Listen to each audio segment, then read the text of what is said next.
사도신경으로 우리들의 신앙을 고백하며 2021년 11월 22일 주일 오후 예배를 시작하도록 하겠습니다. 전능하사 천지를 만드신 하나님 아버지를 내가 믿사오며 그 외아들 우리 주 예수 그리스도를 믿사오니 이는 성령으로 잉태하사 동정녀 마리아에게 나시고 본디오 빌라도에게 고난을 받으사 십자가에 못 박혀 죽으시고 장사한 지 사흘 만에 죽은 자 가운데서 다시 살아나시며 하늘에 오르사 전능하신 하늘 편에 앉아 계시다가 저리로서 산 자와 죽은 자를 심판하러 오시리라. 성령을 믿사오며 거룩한 공회와 성도가 서로 교통하는 것과 죄를 사해 주시는 것과 몸이 다시 사는 것과 영원히 사는 것을 믿사옵나이다. 아멘. 찬송가 80장 찬양하시겠습니다.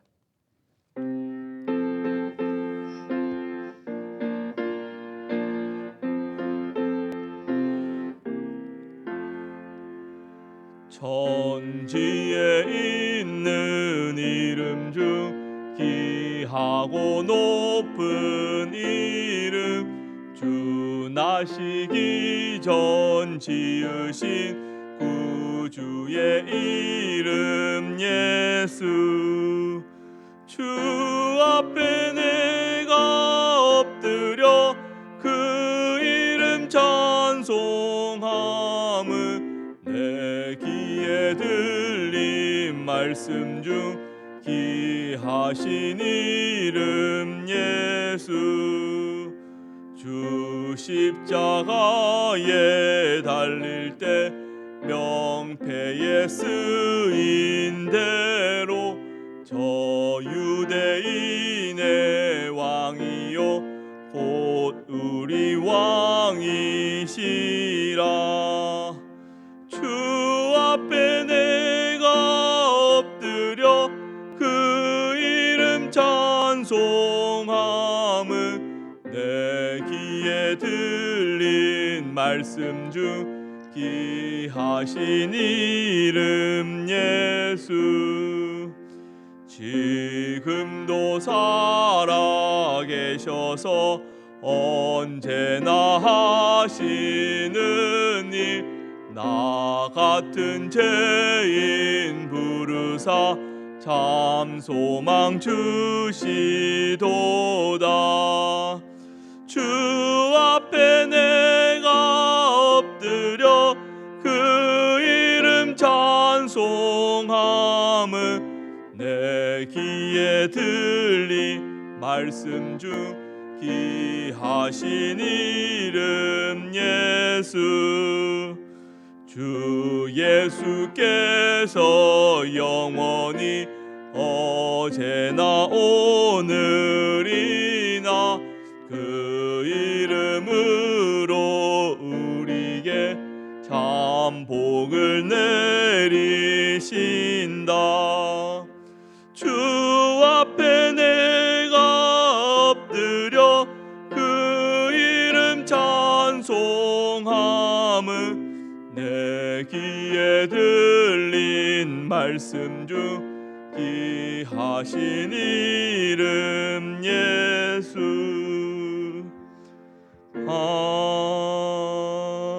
아멘. 오늘 함께 보실 말씀은 다니엘서 3장입니다. 다니엘서 3장 19절에서 30절까지 말씀입니다. 다니엘서 3장 19절에서 30절까지 말씀입니다. 제가 가진 성경으로는 구약성경 1237페이지 정도에 있습니다.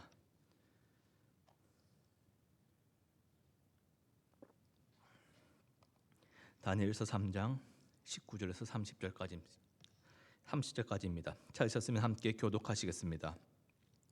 느부갓네살이 분이 가득하여 사드락과 메삭과 아벳느고를 향하여 얼굴빛을 바꾸고 명령하여 이르되 그 풀무불을 뜨겁게 하기를 평소보다 7배나 뜨겁게 하라 하고 군대 중 용사 몇 사람에게 명령하여 사드락과 메삭과 아벳느고를 결박하여 극렬히 타는 풀무불 가운데 던지라 하니라.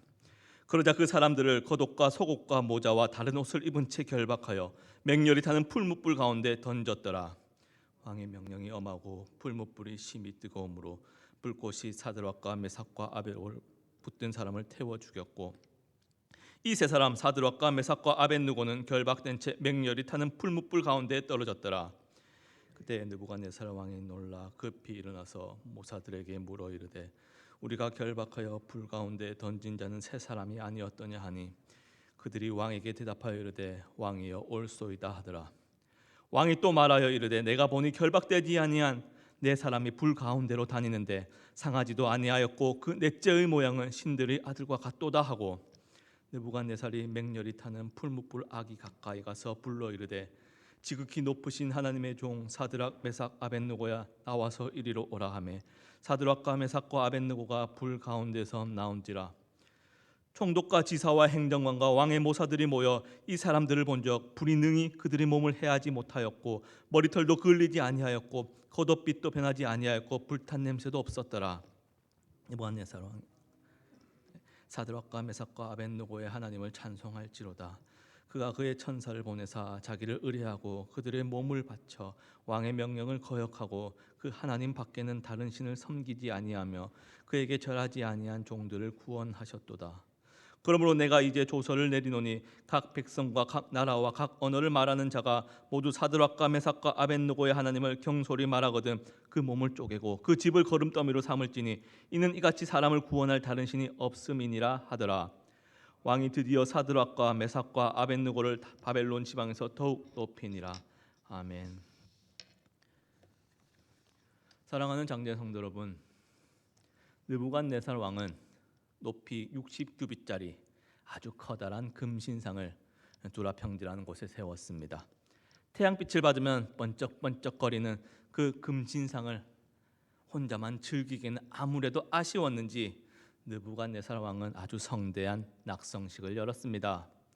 자신의 권위에 복종하는 모든 고관들로부터 백성에게까지 그 누구를 막론하고 웅장한 악기 연주가 시작이 되면 거기에 맞춰 엎드려 그 금신상을 향해 절하게끔 느부갓네살 왕은 명령하였습니다.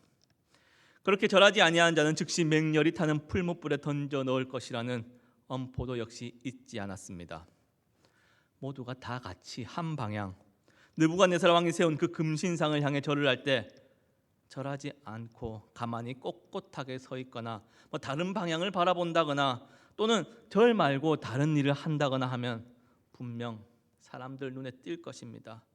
다니엘의 세 친구 사드락과 메삭과 아벳느고는 다른 사람들은 악기 연주가 시작되자 일제히 금신상을 향해 절하고 있을 때 예상대로 금신상을 향해 절하지 않았습니다. 모난 돌이 정 맞는다라는 속담처럼 다른 사람들은 저 절하지 않는 세 사람은 대체 뭐하는 사람인가?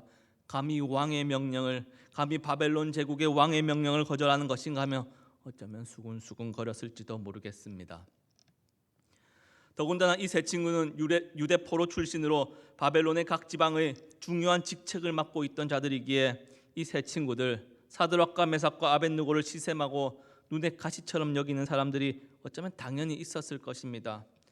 이 세 사람은 금신상에 너무도 당당히 엎드려 절하지 않았고 그리고 이들을 노리고 있던 자들에게 이 절호의 기회를 포착하게 되었고 느부갓네살 왕에게 즉시 고해 바쳤습니다.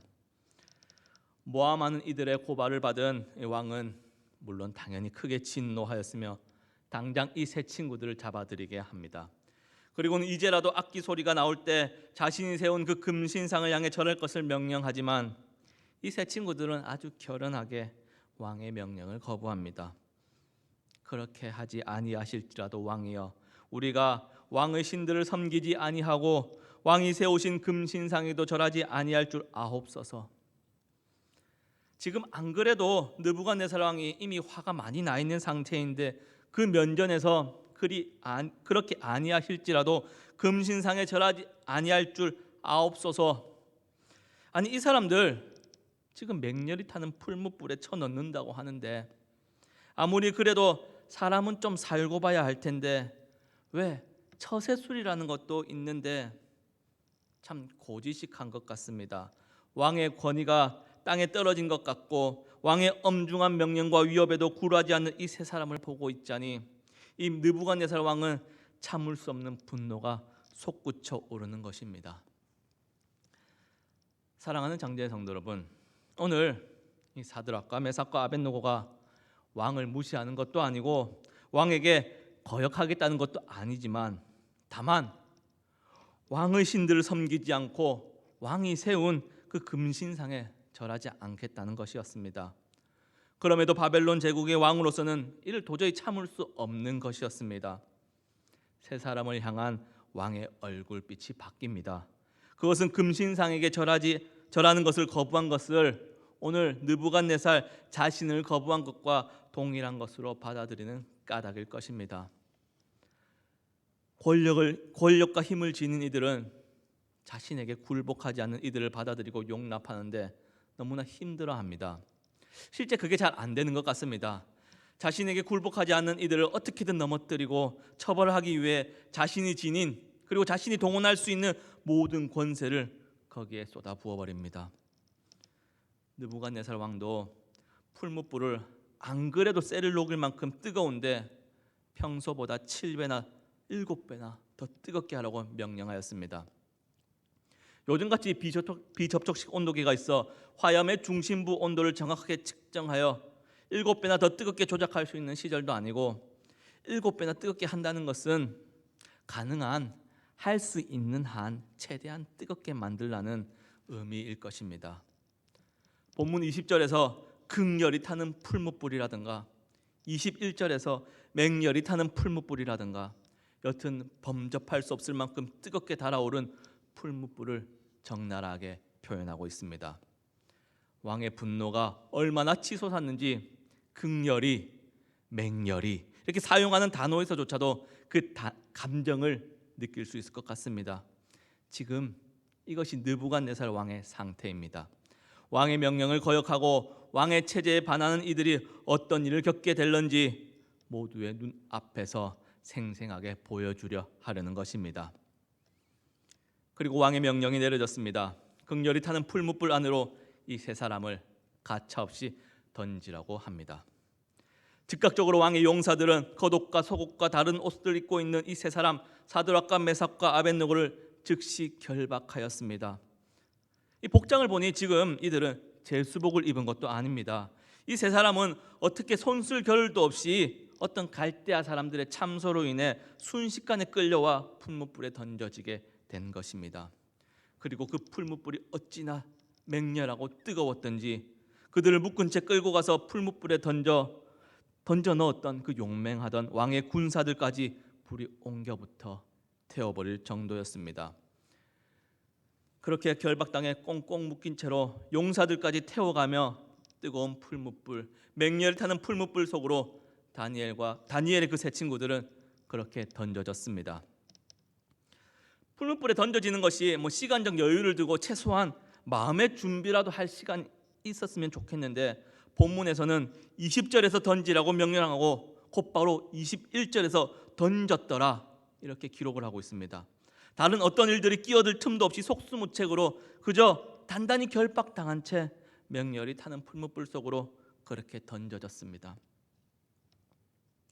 사랑하는 장제성 여러분, 현실입니다. 왕의 금신상에 절하지 않으면 풀무불에 던져진다는 그 위협은 그대로 현실이 되었습니다. 왕의 명령을 거역하긴 했지만 그래도 크게 별 문제 없이 그래 여차여차 앞으로 안 그럴게 잘해보자 그래 그건 그렇게 했었네 이렇게 지나가는 것이 아니라 말만 풀무불에 던진다 하는 것이 아니라 세 친구들은 그야말로 맹렬히 타오르는 불길 속에 옷도 입은 그대로 산채로 던져지게 되었다는 것입니다. 금신상에 절하지 않고 꼿꼿하게 서 있음으로써 유일하신 하나님을 향한 믿음을 지킨 이들에게 닥친 것은 오히려 환난이며 고난이었습니다. 그저 말로만 위협이거나 비유적으로 표현된 환난이거나 고난이나 그런 것이 아니라 생생한 고통의 현실, 맹렬히 타는 풀무불입니다. 믿음으로 살아갈 때 우리 앞에 닥쳐오는 것이 말로만 어렵다가 아니라 우리가 믿음 지키며 살아간다는 것은 어쩌면 고통의 현실을 사는 것이며 믿음으로 살아간다는 것은 그리 간단하지 않습니다. 나 믿음 지키며 살아갈게 하는 그 말이 보기보다 낭만적이지는 못하다는 것입니다. 믿음이라는 것이 그저 저 멀리 보이는 시온산 꼭대기가 아니기에 그렇습니다. 치열한 현실의 삶, 거기에 믿음이 있습니다. 이 세 친구들은 이 풀무불에 던져져 믿음을 지켰는지는 몰라도 안타깝지만 현실의 고통 가운데 끝이 났습니다. 이렇게 마무리가 된다면 굳이 그 믿음 뭐하러 지키려고 하십니까? 정말 그것이 끝이라면 믿음 좀 저버려도 어떻습니까? 금신상에 한 번쯤은 못 이기는 척 엎드려 그래도 생명을 보존하는 편이 낫지 않겠습니까? 이렇게 말해도 괜찮을 것 같습니다. 약간 밀당을 좀 하는 것처럼 하다가 믿음 지키는 모습 좀 멋지게 이어나가다가 마지막에 이번에는 진짜 풀무불에 던져질 것 같다 싶으면 왕이시여 한 번 정도는 제가 절 한번 해보겠습니다 하는 것이 좀 합리적인 것 같기도 합니다. 최소한 생명은 살려야 다음을 도모할 수 있는 법 아니겠습니까? 서울에 있는 이름만 들어도 다 아는 유명한 대학병원들, 종합병원들 있지 않습니까? 전국 8도에서 중환자들이 거기로 몰려간다고 합니다. 물론 임상이 많고 실력 있는 의사가 그곳에 포진해 있기 때문에 당연히 그 이유로 거기 몰려갑니다. 그런데 이 서울의 병원으로 옮길 때 아주 중요한 원칙이 하나 있다고 합니다. 숨이 깔딱깔딱 넘어가더라도 거기에 도착할 때까지는 환자가 어떻게든 살아 있어야지만 치료를 하든 뭔 수술을 하든 할 수 있는 법입니다. 사실 이것이 상식입니다. 누구나 알고 있습니다. 그런데 이 상식이 믿음에 있어서까지 영향을 주어 우리에게 한계를 안겨주는 것입니다. 우리는 이 세 친구가 풀무불에 던져지는 순간 다 끝난 것이라 생각을 합니다. 믿음 지켰으면 그래도 전능하신 하나님께서 풀무불에 떨어지는 그 순간 바닥이 부딪히기 직전에는 그래도 하나님께서 권능의 손으로 건지셔야 하는 것은 아니냐며, 최소한 죽기 직전, 바닥에 부딪히기 그 직전엔 그것은 마지막 데드라인으로 우리는 생각을 합니다. 마가복음 5장에서 해당장 딸이 예수님께서 도착하기 전에 혈루병 여인으로 인해 시간을 많이 지체해 버렸을 때 이미 딸이 죽어버렸으니 더 이상 예수님을 괴롭게 하지 말라던 그 사람들의 모습, 최소한 살아있을 때 뭔가 액션이 있어야지 죽고 나면 다 끝난 것이라 생각하는 그 모습, 그게 합리적이고 이성적인 것일지는 몰라도, 그것이 상식이라고 할지는 몰라도 두려워하지 말고 믿기만 하라는 예수님의 모습을 우리는 기억을 해야 할 필요가 있을 것입니다. 믿음은 현실입니다. 오늘 세 사람은 이 자신들을 지키시고 하나님께서 자신들을 지키시고 건지실 것을 굳게 믿었습니다. 그리고 설령 자신들이 맹렬히 타는 그 풀무불에 타 죽을지언정 왕의 신들을 섬길 수도 없으며 왕이 세운 그 신상이 결코 절할 수 없었습니다. 이것은 믿음입니다. 현실에 그리고 믿음은 드러나야 하는 것입니다. 믿음은 삶에서 말로만 그렇다가 아니라 현실로 살아내야 하는 법입니다. 하나님을 굳게 믿는 믿음과 함께 풀무불에 던져졌으니 상식대로라면 맹렬히 타는 불꽃과 함께 활활 불타올라야 하는데, 믿음은 도리어 느부갓네살 왕이 풀무불 속에 있는 네 사람을 보는 결과를 만들어냅니다. 네 사람 모두 결박되지 않은 상태에서 불 가운데서 걸어다니고 있었으며 또한 아무런 상한 흔적을 발견할 수 없었습니다. 그야말로 불 가운데서도 멀쩡한 네 사람을 본 것입니다. 역시 사드락과 메삭과 아벳느고, 이 세 사람은 맹렬히 타는 풀무불 속에서도 조금도 상하지도 않고 다치지도 않았습니다. 그리고 오늘 본문이 명확하게 말하고 있지는 않지만 이 세 사람이 머리털 하나도 걸리지 않고 맹렬히 타는 그 풀무불 가운데 멀쩡할 수 있었던 까닭은 그들과 함께 있었던, 불 가운데 있었던 네 번째 존재 때문일 것입니다. 이 네 번째 존재, 이 네 번째 사람은 하나님께서 친히 세 친구의 믿음대로 그들을 지키고 보호하시기 위해 보내신 존재입니다. 이 네 번째 존재의 형태를 신들의 아들과 같았다고 느부갓네살은 표현하고 있습니다. 사실 신들의 아들이 어떤 모습인지는 잘은 모르겠습니다. 날개가 달려있는 것인지 광채가 나는 것인지, 여튼 이 네 번째 존재의 모양이 일반 사람과는 확연히 구별되어 불 속에서 구별할 수 있을 만큼 어떤 다른 모습을 가지고 있었을 것입니다. 하나님께서 친히 보호하시고 지키시기 위해 보내신 존재. 시편 91편 10절과 11절에서는 화가 내게 미치지 못하며 재앙이 내 장막에 가까이 오지 못하리니 그가 너를 위하여 그의 천사들을 명령하사 내 모든 길에서 너를 지키게 하심이라. 시편 34편 7절에서도 여호와의 천사가 주를 경외하는 자를 둘러 진치고 그들을 건지시는도다. 이와 같이 성경에 곳곳에서 고난 가운데 믿음 지키며 살아가는 하나님의 백성을 위해 친히 그의 사자를 보내실 것이라고 하나님께서는 성경을 통해 우리에게 말씀하고 계십니다. 풀무불 가운데 네 번째 존재 또한 그렇습니다. 네 번째 사람의 모습으로 우리를 보호하시고 지키시기 위해 온 존재, 그분은 바로 제2위 하나님이십니다. 첫 번째, 두 번째 순서로 1위, 2위가 아니라 삼위일체 하나님, 그 가운데 성자 하나님을 이야기하는 것입니다. 성부 하나님의 구원 계획에 의해 친히 인간의 몸을 입고 온전한 사람의 모습으로, 그럼에도 온전한 하나님으로 찾아오신 분, 아들을 낳으리니 이름을 예수라 하라. 이는 그가 자기 백성을 그들의 죄에서 구원할 자이심이라 하니라. 우리 예수님이 이 구약에서 등장을 하는 것입니다. 우리 예수님은 불 속에서 새 친구들과 함께 하셨습니다. 맹렬히 타는 풀무불 안에서 고통의 시간 가운데서 친히 찾아오셔서 함께 불 가운데 거하시는 것입니다. 다만 이 네 번째 존재가 함께 한다고 해서 이 예수님이 동행한다고 하여 반드시 고난이 없고 고통이 없다고 말할 수는 없을 것 같습니다. 하나님과 친히 동행하시니 불 속에라도 들어가서 아무런 고통 없이 불에 조금도 걸림 없이 괜찮다라고 당연 장담을 하면 곤란할 것 같습니다. 스데반 집사님을 예로 보면 죽음에 이르기까지 부르짖으며 주 예수여 내 영혼을 받으시옵소서 하며 철저히 고난받고 찢기셨습니다. 그렇지만 분명 우리 하나님이 함께 하셨음은 말할 수 있습니다. 고난의 삶, 죽음의 현장에까지도 이위 하나님께서는 친히 찾아오시어 위로하시고 은혜 베푸시고 끝내 구원의 자리로 우리와 함께 동행하시는 것입니다. 우리 함께 거닐자고, 우리 함께 고난 가운데일지라도 동행하자고 말씀하시는 하나님, 그 하나님을 붙드는 것이 우리의 복이며 하나님의 은혜인 것입니다.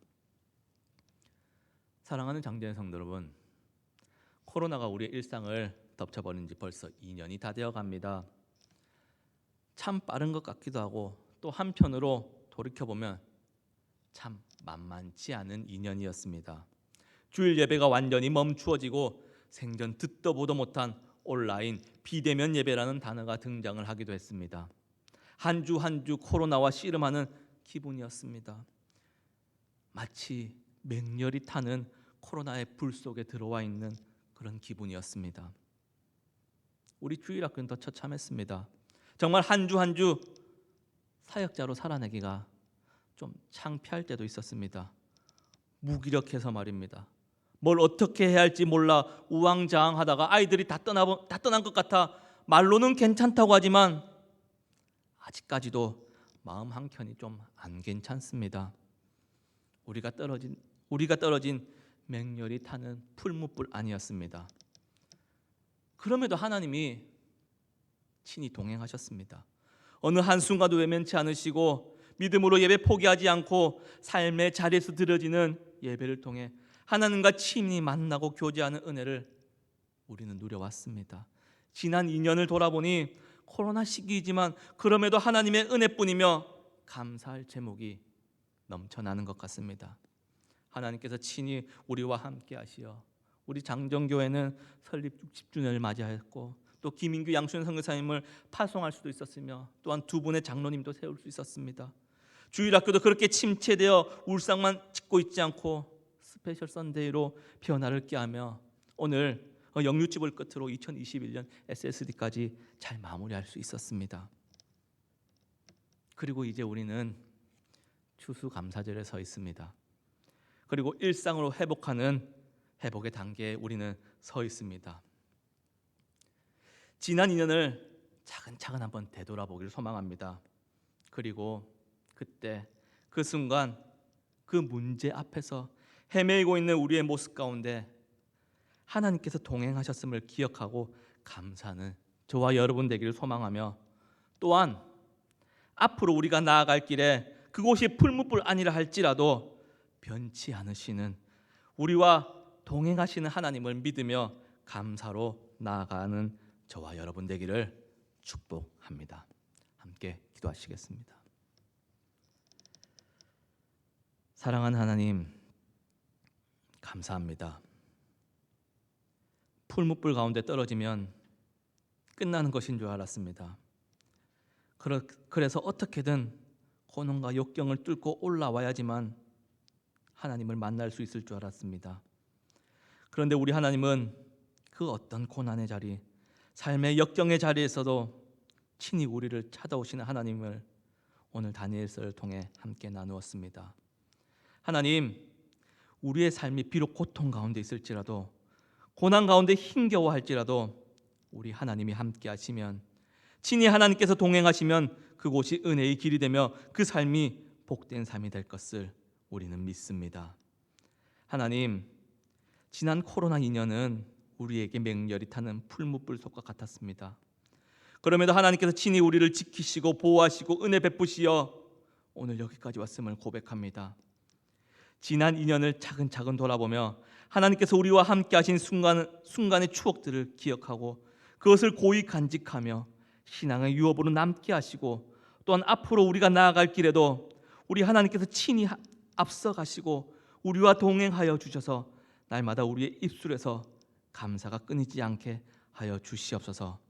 우리를 사랑하셔서 십자가에서 죽으신 예수님 이름으로 기도드립니다. 아멘. 지금은 우리 주 예수 그리스도의 은혜와 하나님의 크고 놀라우신 사랑과 성령 하나님의 충만하신 역사하심이 하나님과 동행을 소망하며 고난 가운데 역경 가운데서 하나님의 말씀 붙들고 살아가는 주의 백성들 머리 위에와 복음 전하기 위해 한 영혼 붙들고 주께 부르짖는 사역자들과 선교사님들 위해, 그들의 교회 위에 지금부터 영원토록 함께하기를 우리 구주 예수 그리스도 이름 받들어 축원하옵나이다.